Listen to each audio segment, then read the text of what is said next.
இயேசு கிறிஸ்துவில் பிரியமுள்ள சகோதர சகோதரிகளே, அன்னையுடைய அன்பு பிள்ளைகளே, இயேசுவின் இனிய நாமத்தில் உங்கள் அனைவருக்கும் என் இனிய வாழ்த்துக்களும் ஜெபங்களும்.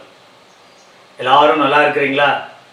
நீங்க எல்லாரும் நல்லா இருக்கணும் என்பதற்காக என்னோடு இந்த புதிய மாதத்தை தொடங்குவோம். இந்த ஜூன் மாதத்தில் செய்த எல்லா நன்மைகளையும் நினைத்து பார்த்து நன்றி கூறுவோம். தொடங்கியது தெரியவில்லை, 30 நாட்கள் கடந்தோடி விட்டன. எத்தனையோ சூழ்நிலைகள், எத்தனையோ போராட்டங்கள், எத்தனையோ சவால்கள், எத்தனையோ கொடுக்கல் வாங்கல், எத்தனையோ வியாதியிலிருந்தும் அறுவை சிகிச்சையிலிருந்தும் பலதரப்பட்ட இன்னல்கள், இடர்பாடுகள், சிக்கல், பிரச்சனை அத்தனையிலிருந்தும் நம் தேவன் உடனிருந்து நம்மை இந்த ஜூன் மாதத்தில் ஆசீர்வாதத்தால் நிரப்பியதை நினைத்து பார்த்து முதலில் நன்றி கூறுவோம். நன்றி இயேசுவே, போற்றி இயேசுவே என்று சொல்வோம். அவருடைய கிருபை இன்று நாம் உயிரோடு இருக்கின்றோம். இரட்டிப்பான ஆசீர்வாதத்தை ஆண்டவர் கொடுத்திருக்கின்றார், நன்றி செலுத்துவோம். குடும்பத்தில் எத்தனையோ நல்லதோ கெட்டதோ அத்தனையும் அவருடைய கிருபையால் நடந்தேறி கொண்டிருக்கின்றன, நன்றி செலுத்துவோம். அது மட்டுமல்ல, இந்த புதிய கல்வி ஆண்டை மகிழ்ச்சியோடு சந்தோஷத்தோடு நம்முடைய வீட்டில் இருக்கக்கூடிய பிள்ளைகள் தொடங்கி இருக்கின்றார்கள். பள்ளியாக இருக்கலாம், கல்லூரியாக இருக்கலாம், அல்லது பலதரப்பட்ட உயர்கல்வியாக இருக்கலாம். அத்தனையும் வெற்றி பெற்று புதிய கல்வி ஆண்டை தொடங்கி இருக்கின்றார்கள். அவங்க எல்லாரும் நல்லா படிக்கணும், ஆசீர்வாதமா இருக்கணும், இன்னும் இன்னும் அடுத்த லெவலுக்கு அவர்கள் செல்ல வேண்டும்.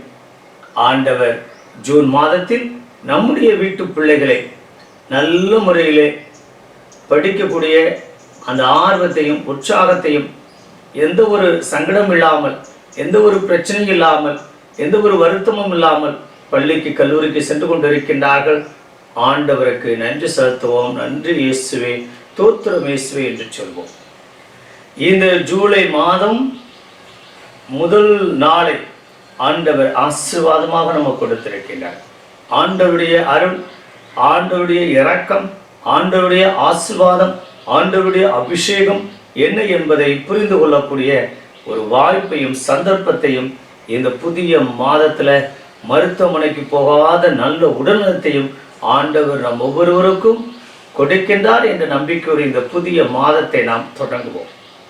இந்த புதிய மாதத்தில் ஆண்டவர் நமக்கு வாக்குத்தத்தமாக தொடக்க நூல் 26வது அதிகாரம் 3வது வசனத்தில் நாம் இவ்வாறாக வாசிக்க கேட்கின்றோம். ஈசாக்கை பார்த்து ஆண்டவர் ஆசி வழங்குகிறார். நான் உன்னோடு இருந்து உனக்கு ஆசி வழங்குவேன். ஆபிரகாமுக்கு கொடுத்த ஆசீர்வாதத்தை உனக்கும் கொடுப்பேன். ஆகையால் இந்த மாதம் முழுவதும் நாம் வருத்தமோ கவலையோ வேதனையோ துன்பமோ துயரமோ அல்லது பலதரப்பட்ட எதிர்பார்ப்புகளோடு இருக்க தேவையில்லை. அவர் இந்த நாளில் ஈசாக்கை ஆசீர்வதித்த தேவன், ஆபிரகாமை ஆசீர்வதித்த தேவன், யாக்கோப்பை ஆசீர்வதித்த தேவன் இன்று நமக்கு வாக்குத்தத்தமாக இந்த புதிய மாதத்தில் அவர் கொடுப்பதெல்லாம் நான் உன்னோடு இருந்து உனக்கு ஆசி வழங்குவேன்.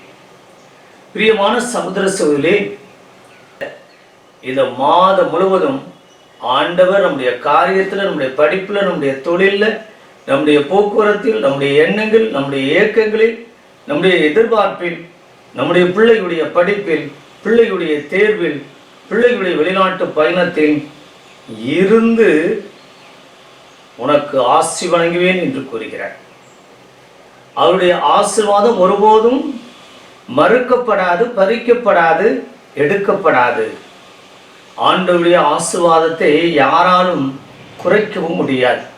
ஏனென்றால் அவர் ஒரு முறை ஆசீர்வதித்து விட்டார் என்றால் அந்த அபிஷேகத்தை யாராலும் பிரிக்க முடியாது. பிரியமான சகோதர சகோதரிகளே, இந்த மாதத்தில், ஜூலை மாதத்தில் நான் உன்னோடு இருந்து உனக்கு ஆசி வழங்குவேன் என்று கூறிய தெய்வம் நம்முடைய எல்லா காரியங்களிலும், எல்லா நிகழ்வுகளிலும், எல்லா சூழ்நிலைகளிலும், எல்லா உடல் ரீதியான, மன ரீதியான, உறவு ரீதியான பிரச்சனைகளிலிருந்தும் நம்மோடு உடனிருந்து அவர் நம்மை பாதுகாப்பார், நம்மை வழிநடத்துவார், நம்மை உயர்த்துவார், நம்மை இதோ மேன்மையாக்குவார், இன்னும் மேலோங்கி வாழ ஆண்டவர் நம்மோடு உடனிருந்து ஆசீர்வதிக்கின்றார் என்ற உயர்ந்த எண்ணத்தோடு இந்த புதிய மாதத்தை நாம் தொடங்குவோம். இந்த புதிய மாதம் ஆசீர்வதிக்கப்பட்ட மாதமாக அமையட்டும். ஆடி மாதம் ஆட்டி படைக்கும் என்று நம்முடைய தமிழ் மக்கள் மனதிலே இருக்கின்றது. எந்த ஒரு நல்ல காரியங்களையும் எடுத்து செய்வதில்லை. ஆனால் ஆண்டவர் கூறுகிறார், நான் உன்னோடு இருந்து உனக்கு ஆசி வழங்குவேன் என்று. அந்த ஆசீர்வாதத்தை முழுமையாக நாம் பயன்படுத்த வேண்டும். அந்த ஆசீர்வாதத்தை முழுமையாக நாம் அனுபவிக்க வேண்டும். அந்த ஆசீர்வாதத்தை நாம் முழுமையாக பிறரோடு பகிர்ந்து கொள்ள வேண்டும் என்றால் அது மிகையாகாது. பிரியமான சகோதர சோலே, நான் உன்னோடு இருந்து உனக்கு ஆசி வழங்குவேன் என்று சொன்ன தேவன் நம்மோடு இருக்க நாம் என்ன செய்ய வேண்டும்? இதோ அவருடைய இரக்கமும் அவருடைய பரிவும் அவருடைய உடனிருப்பும் நம் மத்தியில் இருக்க வேண்டும் என்றால் நாம் அவரிலே வாழ வேண்டும். அவரை போல சிந்திக்க வேண்டும். அவரை போல நாமும் வாழ வைக்கக்கூடிய நபர்களாக இருக்க வேண்டும். ராயப்பர் அருமையாக கூறினார் அல்லவா, இதோ நீர் மெசியா, வாழும் கடவுளின் மகன். பிரியமானவர்களே, வாழும் கடவுளின் மகன்.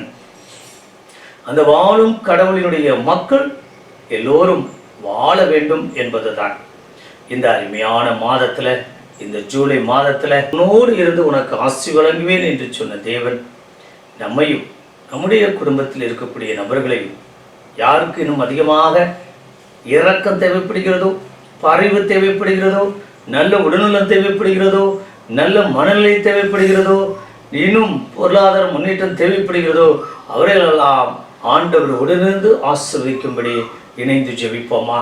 பரலோக தந்தை இறைவா, இந்த அருமையான இனிமையான மாதத்திற்காக உமக்கு நன்றி. ஜூன் மாதத்தில் எத்தனையோ காரியங்கள் வழியாக என்னை ஆசீர்வதித்தீரப்பா, உமக்கு நன்றி.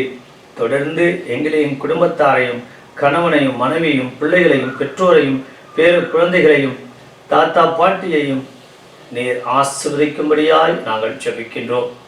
நீர் உம்மோடு இருந்து உனக்கு ஆசி வழங்குவேன் என்று சொன்ன தேவனே, என்னோடு இருந்து என்னுடைய காரியங்களை, என்னுடைய துன்பத்தில், துயரத்தில், வியாதியில், கஷ்டத்தில், கடன் சுமையில் என்னோடு இருந்து, என் குடும்பத்தாரோடு இருந்து, என்னுடைய நண்பர்களோடு இருந்து, என்னுடைய சொந்த பந்தங்களோடு இருந்து எங்களை உயர்த்தும்படியாகவும் கரம் பிடித்து வழிநடத்தும்படியாகவும் நல்லதே நினைக்க இந்த மாதம் முழுவதும் மருத்துவமனைக்கு போகாத நல்ல உடல்நலத்தை கொடுக்கும்படியாக இதோ இந்த மாதத்தில் நடக்கக்கூடிய எல்லா நிகழ்வுகளையும் நாங்கள் பாசிட்டிவாக எடுக்கக்கூடிய நேர்மறை சிந்தனையோடு புரிந்து கொள்ள ஏற்றுக்கொள்ளக்கூடிய வல்லமையும் பாக்கியத்தையும் ஆசீர்வாதமாக கொடுத்து வழிநடத்தும்படி எங்கள் ஆண்டவராய இயேசு கிறிஸ்துவின் நாமத்தில் ஜெபிக்கின்றோம் நல்ல பிதாவே, ஆமேன்.